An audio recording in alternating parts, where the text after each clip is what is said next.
It's about how hard you can get hit and keep moving forward. How much you can take and keep moving forward. You want something, go get it. Period. You gotta keep moving, let's keep moving, let's go. Don't quit until you got nothing left. This is where we have been, this is how we got here, this is who we are. Life moves pretty fast. You don't stop and look around once in a while, you could miss it. You're listening to the Hustle Indie Show, where we seek out some of Indy's most hustling people and places to learn about what they do, how they got started, and where they're going. Sit back and enjoy the show. Ready? Yeah, I'm ready. Ready? Let's go. What is up, Hustle Indie Show listeners? I'm Brendan Helm, and I'm super excited to be joining you guys for Season 2 of the Hustle Indie Show. Ian, how are you doing? I'm great. I can't believe we actually made it here. Season 2. This is the 13th episode. It's unbelievable. It's been going by so fast. We've had 12 awesome guests. We did a lot of work around the studio. Yes. Things look a little different. Things feel a little different. Yes. I just feel more confident this year. I'm very, very excited for who we're about to talk to, where we're about to go, and kind of this is just taking off a lot faster than I expected.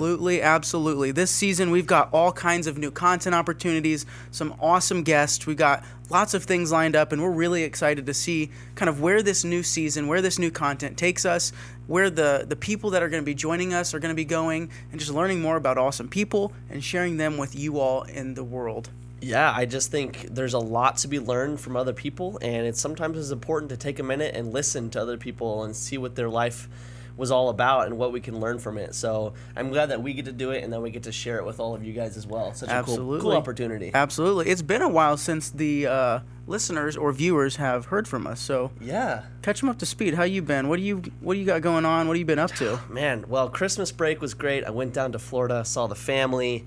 That's rough. All the mom's side of the family. Oh, it was so rough tanning on the beach. It was hard. But now that I'm back, kind of fully all gears forward, moving into the new year when it comes to real estate. So I'm trying to kind of diversify myself a little bit more into the helping people sell and buy homes more than the property management side for myself. So shameless plug, if anybody's looking to buy or sell a home, feel free to hit me up. But no, so kind of moving forward with that, but it's been busy, been a lot of hours every day so far, but it's worth it. How was your break? My break was good. Again, busy. So newly married, which means a whole new family to plan for, to go to. And I'm not complaining by any means. I love family, love spending time with them. There's just a little bit of stress when you have to figure out where you're going to be and when. But it all worked out well. Yeah. Everyone was able to cooperate. It was a great time with family, great time with friends, great time to relax, honestly. Yeah. Kind of take a moment to breathe.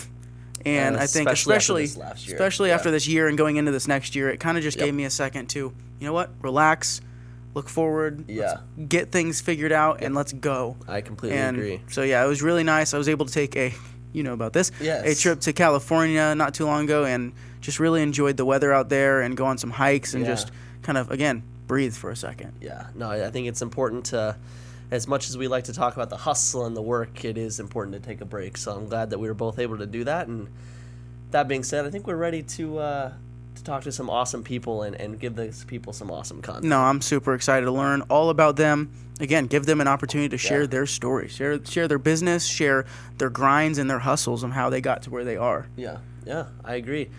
So this first episode, we are not going to have a sponsor, but that is because we have opened it up to anybody that does want to sponsor this show. We have a full video explaining the different tiers. You can find that all on our website.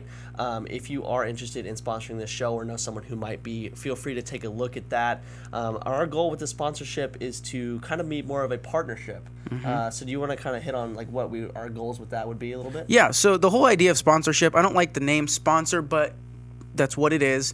We want to partner with you. We want to give you a formal opportunity to use the reach that we've developed with this platform to share your company or your business or your goals with the audience that we have.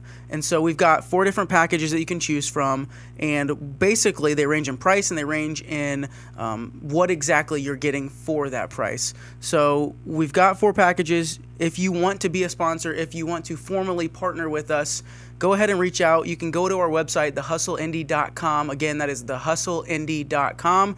There's a tab there that explains everything. We've got a video sharing all of the different packages. Feel free to send us an email. You can fill out a form on there as well. Make sure you get a hold of us. Again, we don't want this to just be give us your money and we're getting this checked off the box and forgetting about you. This is a partnership. We want to send people to you. We want to recommend you. We want to give you and your company the light that it deserves, honestly. Yeah. And I mean, talking to the 12 different people and companies that we've already talked to, I mean, I would be happy to partner with any of them. So feel free to check that out and reach out as soon as you can if that's something you're interested in, because we are starting to record a lot of these in quick succession. So we'll need to get that done soon. Yep. Absolutely. Anything else? I can't think of anything else. I'm just really excited to get into this episode. Me too. For this episode, we want to warn you that we did wear masks for this episode. We want to respect our guests, and we care more about their safety and comfort than we do the quality of our audio. But the quality is going to be a little bit lower this video. Again, not a big deal. We just hope you are able to recognize that we care about our guests and we care about those that are sitting in the same room with us, especially during these testing times. But with that being said, ready to get into it? Let's do it. Season 2, here we go. Rock and roll, baby. All right, well, for this first episode of Season 2 of the Hustle Indie Show, we've got an awesome guest with us. We're super excited to learn more about him, more about his company, more about his business, and what kind of he does here in Indianapolis. We're super excited to get going. So we'd like to welcome Jeff Moulton to the Hustle Indie Show. Jeff, Thank you. Welcome, Jeff. Thank you. Appreciate it. How are you doing Very today? flattering. I'm doing well. How are you? I'm doing fantastic. How are you? We're getting there. Nice. Yeah. Awesome. So tell us a little bit about what you do. Okay. How did you get started? How do people know you? So I run an arcade bar here in Indianapolis. It's just down the street from where we're recording now on Virginia Avenue. It's called Tapper's Arcade Bar. We've got 70 arcade games, and that's pinball machines and video games. So 25 of them are pinball machines. The rest are video games. And all the video games are set to free play, and we're just like a one purchase minimum kind of place. So there's no cover, nothing like that. Wow. And yeah, it's a great place. I got started with it, and I have a business partner too, Austin. And we started along, let me think. We've been open, we're coming up on 4 years. And I'm sorry, 5 years. Wow. I skipped a year, you know. Well, we all kind of missed a year. Yeah. And then we spent probably 3 years building the business. It all started with me owning a pinball machine. It was kind of like I owned a house, I had a car, you know what I mean? And like the one thing I sort of always wanted as like just sort of a weird thing was a pinball machine, right? And I bought this one off this guy off of eBay. And of course, like it immediately broke, which I now know is not weird at all. You know what I mean? Yeah. When you get into that kind of thing, it's like you have to learn to sort of be your own mechanic. Right. It's like getting into classic cars or something. You know, like if you're constantly taking it to the shop, you're just gonna be losing all the time on it. So it sat broken in my house for like 8 months, and then I finally got the gusto to be like, I'm gonna fix this thing. Yeah. You know what I mean? Had you had any knowledge of fixing them before that, or did you Not kind of really. Just, okay. Honestly, like going into buying a house, I felt pretty dumb, like mechanically. You know what I mean? Sure. But you just learn, and the more you learn, the more you can snowball from there. Yeah.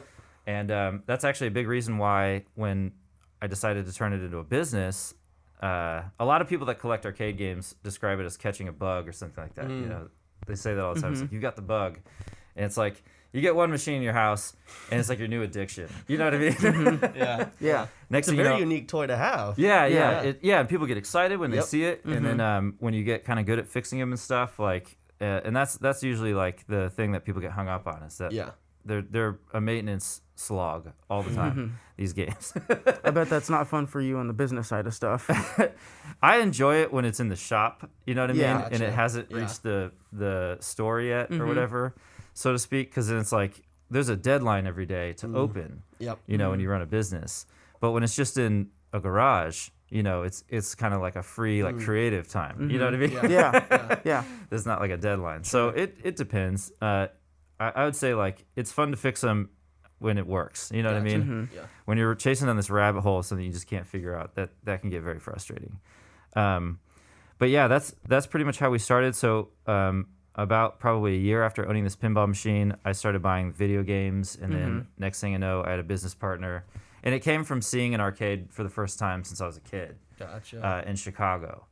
It was headquarters was the place. And Okay. it was essentially what we are. So I saw that, and it was kind of like a light bulb moment. It was Yeah, like, man, what am I doing with my life? Mm-hmm. You know what I mean? Yeah. I could be pursuing this. And so, and I worked for my dad. He owns his own business. He owns an indoor soccer facility in Carmel called Off the Wall Sports. Oh. That's so cool. Random plug there. Yeah. And he helped us out tremendously. Like, not only with like just small business knowledge, but like he was always there to like make me more available as his employee and things like that, which is just tremendously helpful. You know what I mean? Yeah. So I definitely think that those kind of things come together. And like when I brought Austin on board, he's like kind of a jack of all trades kind of dude. Like he can do whatever he wants. He sets his mind to sort of guy. You know what I mean? And so it's like I think those things coming together worked for us, but then we had a lot of trouble getting funding, so we ended up crowdsourcing the money on social media. We raised $30,000. Wow. And we used that to leverage a bank loan, because like what I didn't understand about opening a business is that we had really no business even imagining that we could do this. Yeah. You know what I mean? People are always like, just walk into a bank and get a loan. And it's like, yeah, okay. Yeah. We tried that. Right, right.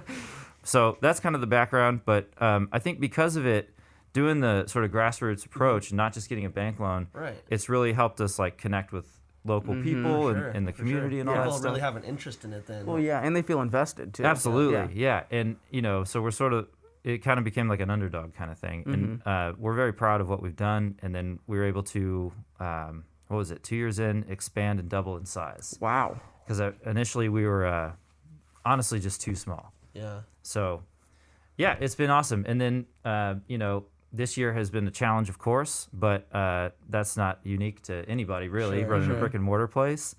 But it's like we've survived construction on our street, we've survived competitors, and now we're surviving the pandemic. So it's like I just have to like always pat my team on the back and be like, I don't even know why this is working at this point. Right. You know what I mean? Yeah. So I want to go back a little bit. So this has been going on for about, you said 5 years, right? So Yes. before this, were you in Indianapolis, or where were you, and what were you doing? I lived here in Indianapolis. Okay. I left for college. I went to University of Iowa and studied film.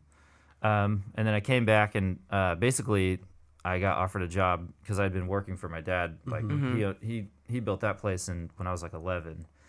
He offered me a job, so I was working there, and then never really ended up using the film thing. But Yeah, I that's a understand typical that feeling. story. Yeah. Yep.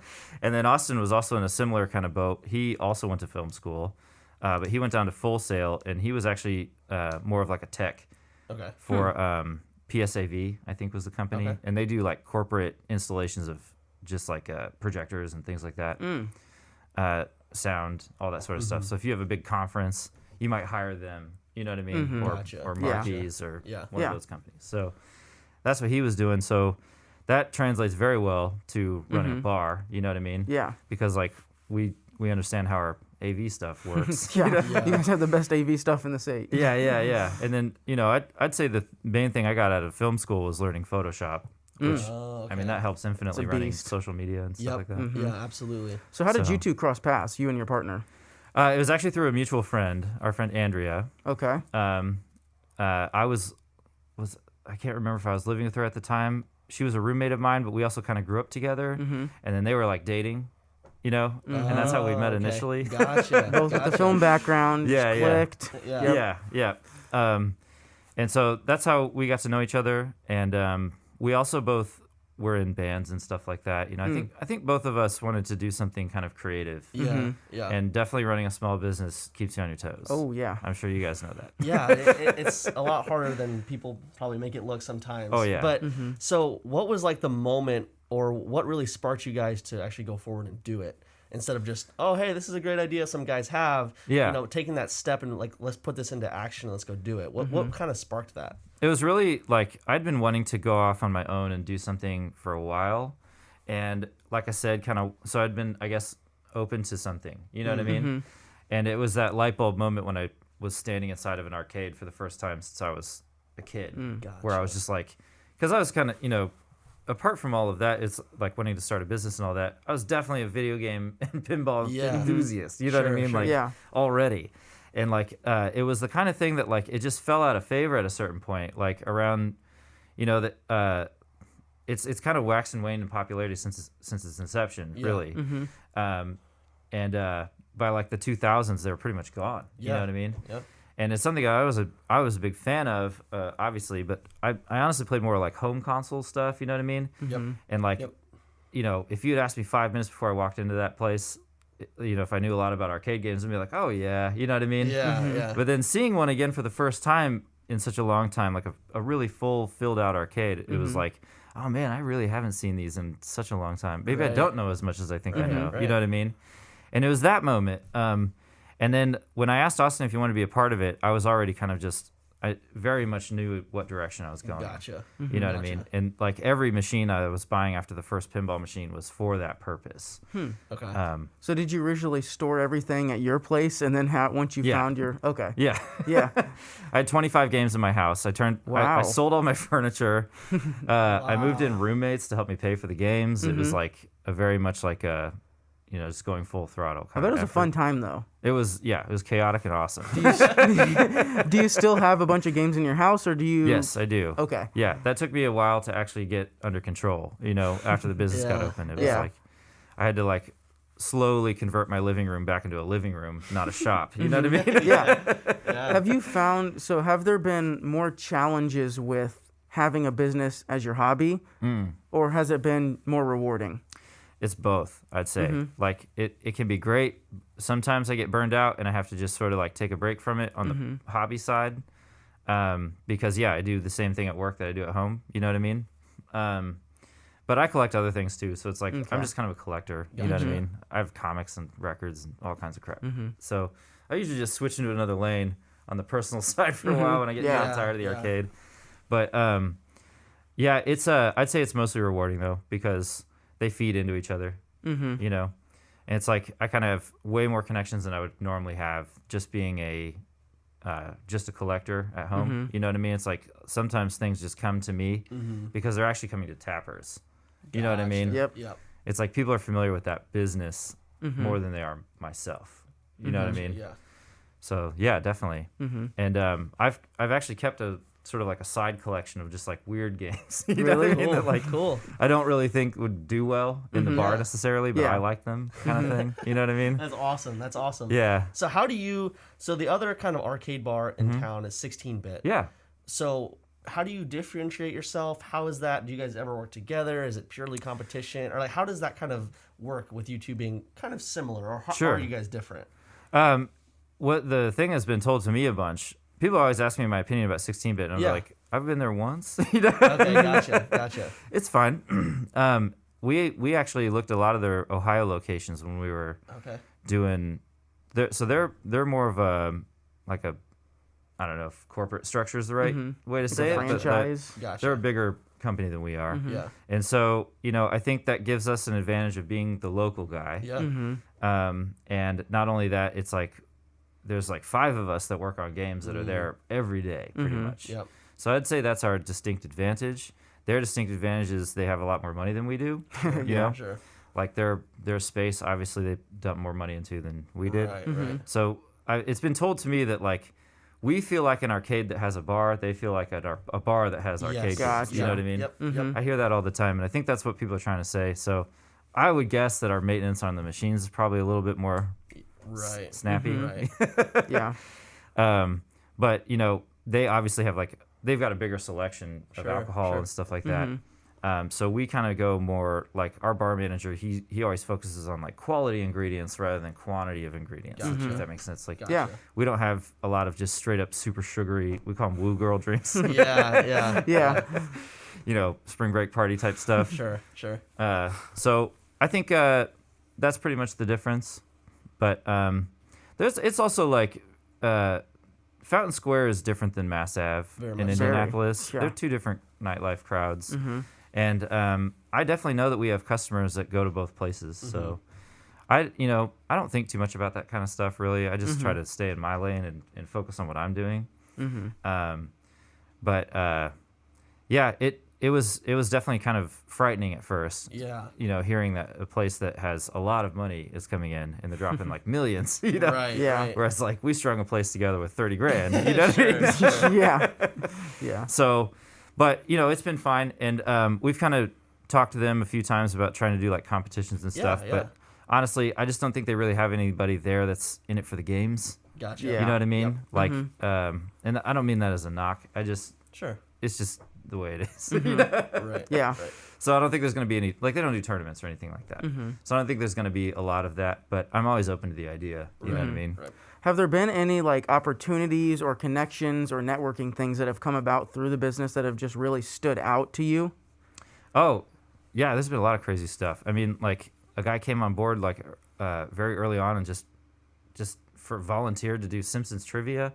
Okay. It was a Simpsons themed trivia, and that turned into us doing other themed trivia because it was immediately Yeah. just like, well, what about, you know, I think another guy immediately wanted to do Seinfeld was the next one, and then it was like Star Trek, you know. Yeah. And then we're like, oh man, these are way better than normal trivia. you Very, know? very Yeah. catchy idea. And then next thing you know, like places all over the city are doing it. So it's like, you know when other people are sort of borrowing ideas from you that you've sort of caught on to something. You know what I mean?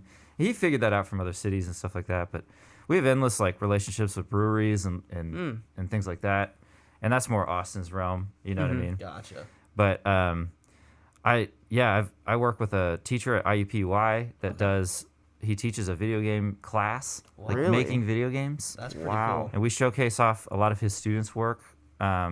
We haven't been recently, you know, Sure, but those kind of things are interesting to me. So yeah, I meet a lot of interesting people. You know what I mean? Right. I've met people that have developed games. I've had like arcade industry legends come in and just, it's like they just look like regular people most of the time. You know what I Yeah, mean? yeah. It's not like anything super crazy, but so yeah, that sort of thing. And of course, like every now and then, like they'll be like, "Oh, he's on the Colts." You know what I mean? Gotcha. Yeah. Once Yeah. in a blue moon, you'll get that. Yeah. So yeah, I think just owning any kind of brick and mortar place, you're gonna see that kind of stuff. And like I said, we've kind of become this like grassroots place that Yeah. people really like. So Yeah. it's neat. You know what I mean? When it comes to like the games, and you said you have, I believe, 70 games or Yep. so, right? Is there any particular set of games that are like the most popular continuously, or does it kind of like fluctuate? And then how often do you change those games in and out? I change them just kind of as I find them, sort Okay. of. But like what I've been working toward this whole time is like my focus has been like greatest hits. You know what I mean? Greatest hits of the arcade. Yep. From basically, I'm looking at, so going into the history a little bit. Sure. Arcade started in 1972 was Computer Space, the first one, and then Pong was like the first hit, which was right after that.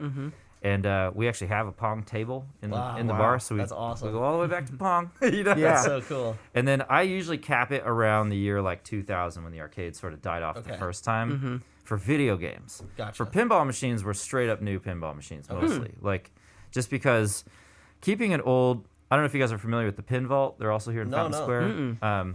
They're in the Murphy Arts building, Okay. and they took over an old bank vault. So their door Wow. is like a big vault That's door. actually so That's cool. awesome. And they're all buddies of ours, and they're kind of a weird place. 'Cause, like they all have jobs, you know what I mean? So they're only open once a month, and it's on first Friday, the first Friday of every Oh, month. okay. Yes. Okay. Yeah. They yeah. open it up, and they run a bunch of classic games for pinball. Okay. Right? With pinball, it's harder to keep the old ones going. Sure. Sure. You know, there's just so many switches and all this stuff, and you're literally smacking a ball bearing around it. A lot of moving parts. Yeah. A lot of moving parts and stuff. So, you know, I'd say like on the maintenance side of things, getting a video game going probably takes more work than a pinball machine, but keeping a pinball machine going takes more work than a video game. Is there You a know lot what I of mean? production of new pinball machines still? Or? There are. Okay. Yeah, there's quite a few companies. Stern's the big one. They're based out of Chicago, Okay. and they make 4 games a year. Okay. And Jersey Jack is probably the next big one. They've been doing about a game a year, but their whole thing is like they just put out Guns N' Roses, and they like broke a record for like most lights Wow. in a pinball game. You know what I mean? Yeah. Yeah. So it's like you can feel the difference. I mean, we have both, you know, at the bar, but it's like the Jersey Jack games are heavy.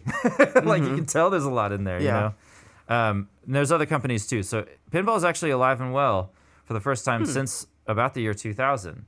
Most of the production companies shut down in 2000, and Stern was the only one that rode it out and stayed in the So business. I'm actually from someone that doesn't know anything Yeah. about pinball machines Oh, yeah, or games. yeah.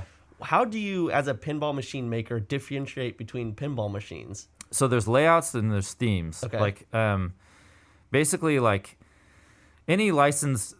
These days they're almost all licensed themes. Like Okay. back in the day, almost anything would be a pinball machine. They take the same layout and make it over and over and over. Gotcha. You know, and this one would be poker, and that one's Okay, surfing. yeah, You know what I yeah, mean? yeah. So it's like, but then they kind of caught on to something after a while where they're like, oh, if we have a licensed IP, a lot more people drop money into these games. You know what I mean? It's like the last games that have been coming out are Led Zeppelin, Guns N' Roses. There's a lot of dad rock jokes about pinball right now. Gotcha. Gotcha. That makes sense. Yeah. And a lot of us, like calling myself younger, I'm 36. You know? A lot of us younger guys are like Wu-Tang. You know what I mean? Do Yeah. something newer. Yeah. Daft Punk. I don't know. So they're usually all older at the moment is kind of the trend. Yeah, I mean, if you think about it, like the people, they have a market to advertise to, which is like Yeah. people with money. Yep. Right. Yep. And older people tend to have more money than younger people. So they definitely have a demographic, but also the people making the machines are mostly older people. And I think like there is some new young blood starting to come in, and it shows a little bit. Gotcha. Like a Rick and Morty machine was just made. Wow. Okay. And it's like I actually still haven't played it, but I get varyingly like wildly different reviews about it from people that have. Some people are like it sucks, you know. Sure. Yeah. And but like the theme alone, like I think that one sold out in 15 minutes. Wow. Online. That's so cool. So and then the company that makes that one, Spooky, they're like still putting them out. That's how like back ordered they are. You know. Wow. So I mean, in my opinion, it's just like, see, you know. Yeah. Yeah. Yeah. We How got money much? too. How much do those machines cost typically? Average. Yeah. So there's different price points. Okay. So they usually start around $6,000 for like what they call a pro or standard model, and then they'll add features, and those go all the way up to like $12,000 for a new pinball. What's a feature that you could add? Like some games will have things that just like the standard model just doesn't have. So like the Munsters pinball machine is one that was like of recent memory. It has a whole lower play field underneath the regular play field. It's like Grandpa's Laboratory from the Munsters show. Yeah. And that's just not even in the pro version. Or the Game of Thrones one has an upper play field. Okay. And what's interesting is you got to kind of listen to what the players like, because on Game of Thrones we have the pro model, right? But then on like Ghostbusters has all these extra features too. We go premium on that one. But it's because the players don't like the extra play field on Game of Thrones. When you get really deep into these games, you know, you start learning how to score a lot of points and all this stuff. And like these people always ask me like, how do I play this game? And it's like, ask that guy over there. You know what I mean? He's the one on these high scoreboards. You know what I mean? Yeah. And like it pretty much anytime I talk to one of those guys, they tell me things about these games that I didn't even like. I know that the switches work, but like I don't know the programming as well as they do. Yeah. And like Game of Thrones is an example where they feel like that upper playfield is just waste of time. You got to get, you know, you're trying to get through all these modes on a game or whatever. Like, you know, you start off, you want to get through the Starks and then the Targaryens or whatever, you know. Yeah. I know people aren't into Game of Thrones anymore, but Well, apparently I didn't get to watch the ending or whatever, but apparently it was not very good. So. oh yeah, that's pretty much been the consensus. Yes. So do you see typically the same crowd? Do you have regulars? Yes, very much so. I'd say like the weekend crowd is a lot more of just the going out bar crowd, right? Okay. But throughout the week, you know, I work every Tuesday, for example, and I see a lot of the same people every week. Okay. Which honestly, in this time, has been kind of the difference probably between this working still and it not working. Sure. You know, it's been a crazy year. Yeah. Actually, I want to get into that a little Yeah, bit because absolutely. we've asked a lot of people on the last season as well. Yeah. How have you adjusted? Is it been a lot more difficult? Have you seen quite a drop off in sales? Has it kind of stayed kind of steady with the regulars, or how has that kind of affected you? Sure. So I'll start at the beginning. The day before we got shut down, like, you know, it's hard to even imagine now, but like we still thought like, oh, this isn't going to happen. They're not going to shut us down. There's literally a video of me doing like a jig saying like, we're still open you know, on Facebook the day before we got locked down. So immediately, like the initial thing was like, we got to figure out what we're going to do because we're just not open, you know, for the foreseeable future. So we started doing a stream and played video games on the internet. That's so cool. And interacted with people. and we raised a lot of money for our employees, and then like we got the government PPP, which helped a lot, that kind of stuff. So that was kind of that piece, you know what I mean? We had, and then we had to like figure out how to do like carry out sales and merchandise sales and all this kinds of stuff. So it's like we had to completely switch our business. My joke is like we switched to like a not very good business model. Because we weren't really making much doing that, but it was at least worth the effort, you know. And it was just something that we could do.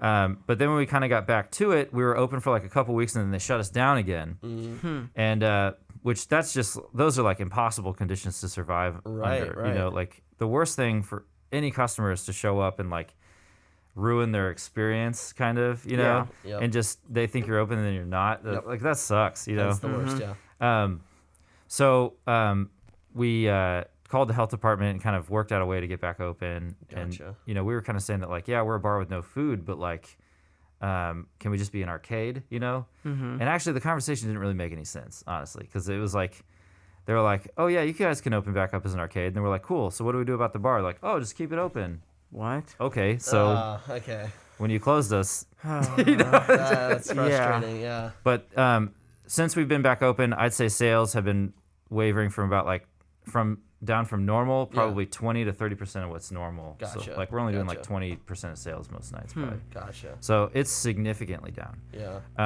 That being said, like we do see a lot of regulars, and like there are some like meetups that still are happening, and it's like almost like split directly in half. Like you can tell half the people are staying home, half the people are still coming out. Yep. And that's pretty much what we're experiencing.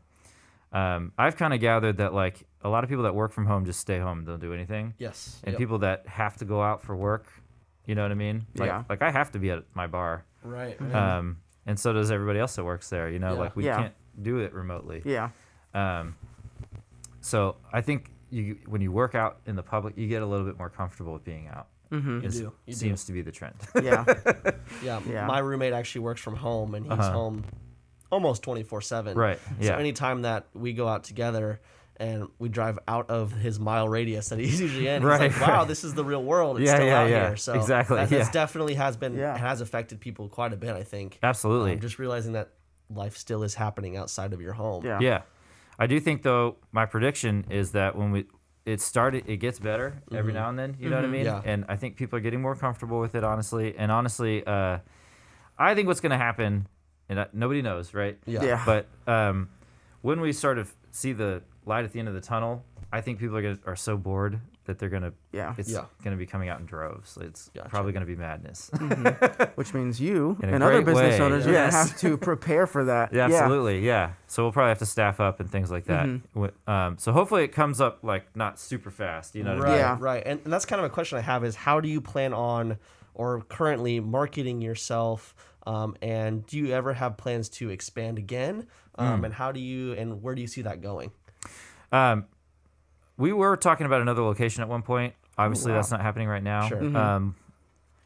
We've kind of been like wavering on like whether or not we want to do another location, just because it is a lot of work and like it's hard to imagine yourself like it's easy right now because it's like we show up to one place. Yep. You know what I mean? Yeah. So like I guess like figuring that out, and it's a question of if Austin and I personally want to do that really, or do we want to go off and branch off and do other things? Right. You know what I mean? So I don't know that we have an answer for that necessarily. That being said, I've probably got enough games to another place already. You know? Right, in your house. Yeah. It's just not the normal games I would pick. You know, you asked me earlier, like, what are the standbys? Like, it's Donkey Kong, Miss Pac-Man, Galaga, NBA Jam. It's all the ones you'd expect. And, you know, Mortal Kombat 2, Street Fighter. You know, not my oddball list of games. Gotcha. Yeah. Is there anything that you have had to kind of adapt during this odd time that you plan on incorporating in the future moving forward? So we started doing the kind of like gym type thing. Like you go to the gym, you wipe off the equipment before and after. So we've got these big drums of just little like sanitizer wipes. And I think people like that. Yeah. So that's probably something we'll keep. We also added more accessibility to our doors, so there's now like an elbow thing at the front door. You That's can open pretty the door cool. with your That's elbow, awesome, and then there's foot things for the bathroom. Yep. And those are already installed, so we're not going to take them off. You know? Yeah. And we already had hand sanitizer stations just because our whole thing is very tactile, you know. Yep. And so we've had like probably 2 or 3 times the amount as normal, you know. So I don't know what people are gonna be like. Yeah, Right, right. Yeah, if only one of us knew the future. I know. I have a exactly. feeling some people might be a little wacky. I go on these road trips all the time, pick up these games. Yeah. When I drive to Wisconsin and back all the way by myself, I'm a slightly insane person. By the time Yeah. Yep. There's there's definitely a vast variety of different people. But so like talking about expansion, so you do see there is enough of a market that people enjoy this type of bar I think and so, arcade yeah. to move forward. Would you have any plans of kind of varying it up a little bit? Either like adding food or adding another dimension to your business? Oh yeah, we talk about that a lot. You know, it's something I'd love to do. Right now, it's like we chose to use as much of our space as possible for games. You know, because it's like, you know, the thing we're focused on the most. I'd really love to actually swing like a partnership. We were doing stuff with Pat's Philly Pretzels before. They unfortunately went out of business. Yeah. But we were just basically like reselling their stuff. Gotcha. You know what I mean? I'd love to get something like that going again in the meantime.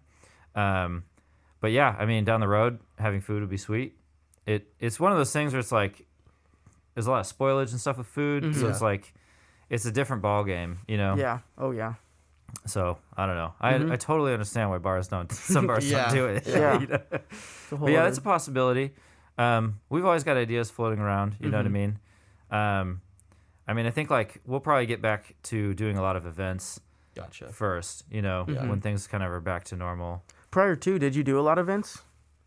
Yeah, I worked at an indoor soccer place. Oh, okay. So we had seasons and stuff and like classes. Okay. Not events per se. Okay. Austin did a lot of events, but like corporate.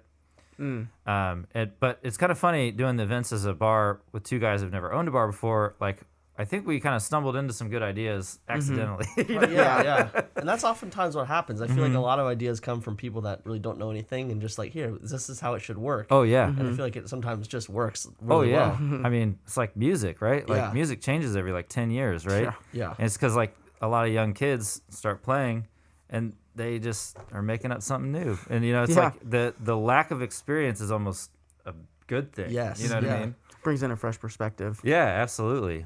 Yeah. So I did look into another business model over the quarantine. It was a pizza vending machine. I was all excited about this. Really? Okay. I was like, if that pizza is like one hair above gas station pizza, then I think this could be like a great business model, right? I drove out to Xavier College in Columbus. Wow, okay. They have one. But the pizza was terrible. Yep. That'll get you. It was not one hair above gas station pizza. So, but I was really into that idea. So, like, they were cooking the pizzas ahead of time and just stocking this machine, and then it would reheat them and pop out a Gotcha. fresh pizza, right? Yeah. Yeah. I liked that idea. And I've kind of kicked around just like, you know, not fully serious, but like, I like the idea of kind of staying with the coin op thing and doing like vending machine style food. Yeah. You know, I look at a lot of Japanese stuff Yeah. with the video games. Yes. And it's like, there they have vending machines for everything. You know what I mean? I do. Yeah. Yeah. I mean, the airport, I was just in the airport. It has a Best Buy vending machine. Oh yeah. Crazy. Yeah. I got to go to Japan a few years ago and Oh, wow. you could just buy sake and beer out of a vending machine. That's It's like, incredible. are you 21? Yes. Wow. We believe you. Yeah.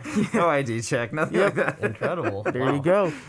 Different cultures, man. Yeah. Speaking of culture, so Indianapolis Yeah. specifically, what role does this city and the people in it play for your business? Oh, it is our business. You know, I mean, I'd say we do get some out of town traffic, and a lot of that came from conventions happening downtown. I think we still get some of it, like especially bigger companies are still having meetings and things like that. So we still get things like that. But we get a lot of private parties from locally owned businesses or like Lily. You know what I mean? That's cool. Yeah. But yeah, regulars are kind of our bread and butter, honestly. Like, the community keeps us alive, really. And it's kind of amazing. And people like, I've had people come up and just like donate video games and stuff to us. You know what Wow. I mean? Like all kinds of stuff. That's awesome. It's crazy what will walk in that door sometimes. Mm-hmm. You know? Yeah. Oh yeah. Speaking of like community, why did you choose that specific location that you're in now? Was it the cheapest place that you could find? Oh, Was it no, just we- like we want have- this specific area or Yeah, we were targeting Fountain Square. Okay. And we're in Fletcher Place technically because we're Right. across the bridge. Yep. And the only reason we weren't in Fountain Square was because you have to have a parking lot if you have if you're serving alcohol now. It's like they're a Interesting. historically protected neighborhood or Yeah. whatever. Yeah. And I think that was also coinciding with like in Broad Ripple there was some problems with people like there was gunfire and stuff in Broad Gotcha. Ripple for a minute there. That was like a hot topic Yeah. at the time when we were looking around for Right, spots. right.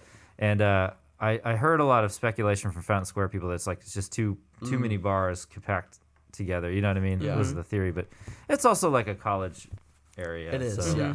It's hard to say it's this thing. You know what I Right, mean? right. That's what does it.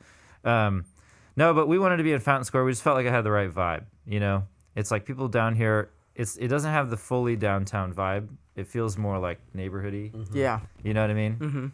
And I think that's what we liked about it is because like the whole arcade thing is about like at this point you could get all these games on your phone, even the pinball machines. You know what I mean? Yeah. So it's like we're living in a point where it's like technology is so there and ubiquitous that like you don't need a full stand-up arcade game just to play a game. You know what I mean? And that's why it all died off in the first place. Is like when people could start reasonably playing Street Fighter and stuff from home.